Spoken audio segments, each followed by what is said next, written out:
नमस्कार मित्रों, आज हम चर्चा कर रहे हैं बी पार्ट सेकंड के फर्स्ट पेपर सामाजिक अनुसंधान की विधियों की। और इसमें हमने एक बहुत ही महत्वपूर्ण टॉपिक लिया है, अनुसूची, शेड्यूल। मैंने मेरे पिछले वीडियो में, ये हमारा अनुसूची के संदर्भ में दूसरी बार मुलाकात है, और मैंने मेरे पिछले वीडियो में आपसे अनुसूची के बारे में विस्तार पूर्वक बताया था। आज मैं आपसे चर्चा करूंगा कि अनुसूची को विभिन्न जो समाज विद्वान हैं, सोशलॉजिस्ट हैं, उन्होंने किस किस रूप में इसको परिभाषित करने का प्रयास किया है। उनमें सबसे महत्वपूर्ण और प्रथम है बोगाटस। बोगाटस अपनी पुस्तक an introduction to social research में कहते हैं कि अनुसूची उन तथ्यों को प्राप्त करने की एक औपचारिक विधि है जो स्थूल रूप में होते हैं, जिन्हें सरलता से देखा जा सकता है। इस प्रकार अनुसूची अध्ययनकर्ता द्वारा स्वयं ही भरी जाती है। दूसरा है गुडे एवं हार्ट। गुडे एवं हार्ट ने अनुसूची को परिभाषित करते हुए कहा है कि अनुसूची उन प्रश्नों के एक समूह का नाम है जो साक्षात्कारकर्ता द्वारा किसी दूसरे व्यक्ति के आमने सामने की स्थिति में पूछे और भरे जाते हैं। Doctor M H. गोपाल अपनी पुस्तक an introduction to research in social science में अनुसूची को परिभाषित करते हुए कहते हैं कि अनुसूची उन विभिन्न मदों की एक विस्तृत, वर्गीकृत, नियोजित तथा क्रमबद्ध सूची होती है जिसके विषय में सूचनाएं एकत्रित करने की आवश्यकता पड़ती है। इस प्रकार इन विद्वानों के विचारों का अगर मैं समावेश करते हुए एक निश्चित रूपरेखा, परिभाषा, एक सार तत्व आपके समक्ष रखूं तो उपरोक्त परिभाषाओं से स्पष्ट है कि अनुसूची अध्ययन विषय से संबंधित प्रश्नों की एक व्यवस्थित, वर्गीकृत सूची होती है जिन्हें अध्ययनकर्ता साक्षात्कार द्वारा सूचनादाता को पूछता और भरता जाता है। अगर इन समस्त विचारों के आधार पे हम अनुसूची की विशेषताओं की चर्चा करें, कैरेक्टरिस्टिक ऑफ शेड्यूल, तो अनुसूची की निम्न विशेषताएं हमारे समक्ष निकल के आती है। उनमें पहली और महत्वपूर्ण है, अनुसूची अध्ययन विषय से संबंधित शीर्षक, उपशीर्षक एवं प्रश्नों से संबंधित एक व्यवस्थित तथा वर्गीकृत सूची है। नेक्स्ट है, इसे एक प्रपत्र अथवा फार्म के रूप में छपवाया जाता है जिसमें क्रमबद्ध रूप से प्रश्न रखे जाते हैं। अगला है, इसे भरने के लिए अध्ययनकर्ता उत्तरदाता से प्रत्यक्ष, व्यक्तिगत एवं आमने सामने का संपर्क करता है। नेक्स्ट है, इसे अध्ययनकर्ता स्वयं भरता है, न कि उत्तरदाता। नेक्स्ट, इसमें साक्षात्कार, अवलोकन, प्रश्नावली, तीनों विधियों की विशेषताओं का समन्वय पाया जाता है। नेक्स्ट, अनुसूची में प्रश्नों को एक निश्चित क्रम में रखा जाता है और उसी क्रम में पूछा जाता है।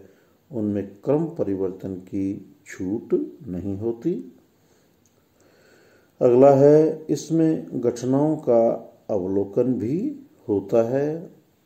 नेक्स्ट, अनुसूची अध्ययनकर्ता पे नियंत्रण रखती है जिससे वह अध्ययन विषय से परे नहीं हटे। और अंतिम रूप से हम अनुसूची की विशेषताओं की बात करें तो इसका प्रयोग छोटे अध्ययन के लिए ही विशेष रूप से किया जाता है, किंतु अपवाद के रूप में बड़े क्षेत्रों में भी इसका प्रयोग किया जा सकता है। अगर हम अनुसूची के उद्देश्य ऑब्जेक्टिव्स की बात करें तो अनुसूची के निम्न उद्देश्य हैं। पहला है, अनुसूची का प्रमुख उद्देश्य होता है प्रामाणिक, विश्वसनीय एवं यथार्थ सूचनाएं संकलित करना। नेक्स्ट, इसका उद्देश्य गुणात्मक तथ्यों को संख्यात्मक तथ्यों में प्रकट कर उन्हें अनुमापन योग्य बनाना। नेक्स्ट है, अध्ययन समस्या के बारे में वस्तुनिष्ठ सूचनाएं संकलित करना। अगला है, तथ्यों का एक व्यवस्थित क्रम में संकलन करना। नेक्स्ट, स्थानीय एवं क्षेत्रीय अध्ययन करना। अनुसूची में अध्ययनकर्ता की स्मरण शक्ति पे भरोसा नहीं किया जाता, क्योंकि उसकी भी एक सीमा होती है, वह कुछ तथ्य भूल सकता है। इसलिए इसमें प्रश्न लिखित होते हैं जिन्हें हाथों या हाथ सूचनादाता से पूछकर भरना होता है। और अंतिम उद्देश्य के रूप में हम बात करें तो इसमें अनावश्यक तथ्यों के संकलन से बचा जाता है। ये हमने बात की अनुसूची की परिभाषा, अनुसूची की विशेषताएं, अनुसूची के उद्देश्य। अब हम बात करेंगे अनुसूची के प्रकारों की, टाइप्स ऑफ शेड्यूल। जहाँ तक अनुसूची के प्रकारों की बात है तो मित्रों, लुंडबर्ग ने 3 प्रकार की अनुसूचियां बताई है। वस्तुनिष्ठ तथ्यों को एकत्रित करने वाली अनुसूची, और इन्हें भी उन्होंने 3 भागों में बांटा है। अध्ययनकर्ता के प्रत्यक्ष अवलोकन पर आधारित, जिन व्यक्तियों के पास वांछित तथ्य उपलब्ध हों उनके साक्षात्कार पे आधारित, बिना साक्षात्कार के प्रश्नावलियों पर आधारित, अभिवृत्तियों तथा विचारों का निर्धारण एवं मापन करने वाली अनुसूचियां, सामाजिक संगठनों एवं संस्थाओं की स्थिति तथा कार्यों को जानने वाली अनुसूचियां। पीवी यंग ने 4 प्रकार की अनुसूचियों का उल्लेख किया है। पहला है अवलोकन अनुसूची, दूसरी है मूल्यांकन अनुसूची, तीसरी है प्रलेख अनुसूची और चौथी है संस्था सर्वेक्षण अनुसूची। अगर हम पुस्तकों में, पाठ्यक्रमों में अनुसूची के प्रकारों की बात करें तो हमें लगभग 5 प्रकार की अनुसूचियां देखने को मिलती है। उनमें पहली है अवलोकन अनुसूची, ऑब्जर्वेशन शेड्यूल। इस प्रकार की अनुसूची का प्रयोग अध्ययनकर्ता अपने अवलोकन को लिखने के लिए करता है। इसमें वह सूचनादाता से प्रश्न नहीं पूछता, वरन घटनाओं का अवलोकन कर स्वयं ही प्रश्नों के उत्तरों को भर देता है। इस प्रकार से यह अवलोकन पथ प्रदर्शिका, ऑब्जर्वेशन गाइड होती है। यह अध्ययनकर्ता पे नियंत्रण रखती है और उसे किसी प्रकार की सूचनाएं संकलित करती है, इसका मार्गदर्शन भी करती है। इस प्रकार की अनुसूची का प्रयोग डॉरोथी टॉमस और शैलरेट बुटलर द्वारा अपने अध्ययन के लिए किया गया। अगर हम इस अनुसूची के गुणों की बात करें तो इसमें निम्न गुण हमें देखने को मिलते हैं। यह अध्ययनकर्ता को पुनः स्मरण की शक्ति प्रदान करती है। यह विषयात्मक अभिलेख को संभव बनाती है। और तीसरा है, यह प्रमाणीकरण को संभव बनाती है। और अंतिम रूप से अगर हम कहें तो इसकी प्रमुख विशेषता है, यह विषय क्षेत्र को सीमित करने एवं आवश्यक तथ्यों पर ध्यान केंद्रित करने में सहायता प्रदान करती है। अनुसूची का ये हमने एक प्रकार पढ़ा और इसके अन्य प्रकारों की चर्चा हम कल करेंगे। मेरा आपसे बार बार यह सुझाव रहता है, सजेशन रहता है साथियों कि आप लोग अध्ययन अध्यापन में अपने आप को व्यस्त रखें, स्वस्थ रहें, प्रसन्न रहें। मेन काम जो आपको करना है, इन वीडियोस को देखना है, नोट्स तैयार करने हैं।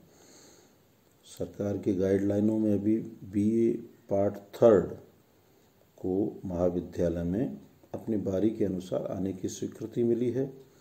ऐसी आशा और उम्मीद है कि शीघ्र ही अगर स्थितियां अनुकूल रहती है तो आपको भी महाविद्यालय में कक्षों में आमने सामने की स्थिति में हमें पढ़ने पढ़ाने मिलने और विषयों पे चर्चा करने के हमें अवसर मिलेंगे, ऐसी हमारी अपेक्षा है। ऐसी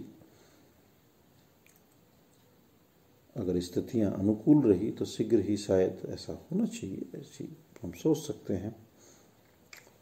पर जो मुख्य कार्य है वो ये है कि हमें अध्ययन अध्यापन में अपने आप को व्यस्त रखना है, नोट्स बनाने हैं।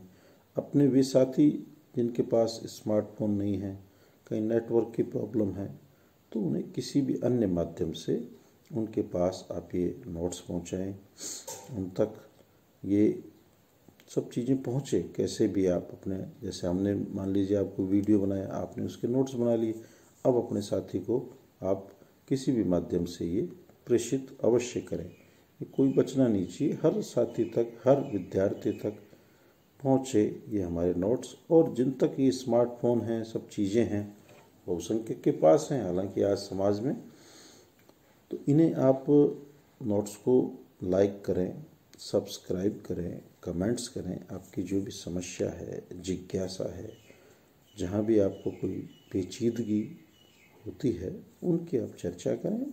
आप स्वस्थ रहें, प्रसन्नचित रहें, अध्ययन अध्यापन में अपने आप को व्यस्त रखें। इन्हीं शुभकामनाओं के साथ सुप्रभात।